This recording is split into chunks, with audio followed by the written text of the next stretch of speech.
Եվրոպայում այս տարվա մեղմ եղանակի պատճառով շարունակում է աճել միջերկրական ծովով դեպի Եվրոպա գաղթող փախստականների թիվը, սակայն երբ մոտ ժամանակներս սկսվի եվրոպական ցուրտը, փախստականների քարավանը կկանգնի դժվար կացության առջև, ու եթե հատուկ միջոցներ չկիրառվեն, չի բացառվում, որ նրանց շարքերում նկատելիորեն կավելանա մահացությունների թիվը։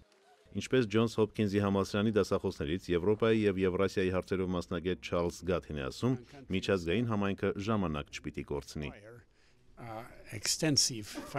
Բալկանյան երկրները պետք է ֆինանսական մեծ աջակցություն ցուցաբերեն այս խնդիրը լուծելու համար։ Այդ նպատակի համար Գերմանիայի կանցլեր Անգելա Մերքելը 3 միլիարդ եվրո առաջարկեց Թուրքիային։ Հեշտ չէ ու գուցե ոչ էլ բավարար, բայց կարծում եմ, որ շատ մեծ է բարի կամք դրսևորելու կարևորությունը։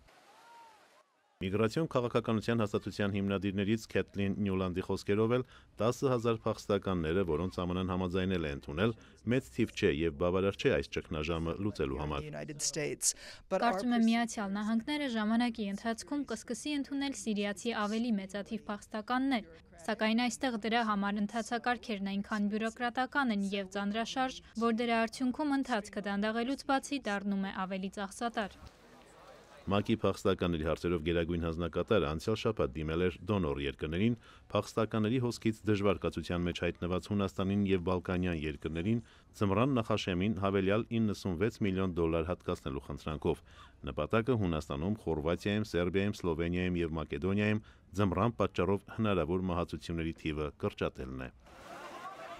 Արամ Վանեցյան, Ամերիկայի ձայն, Վաշինգտոնից։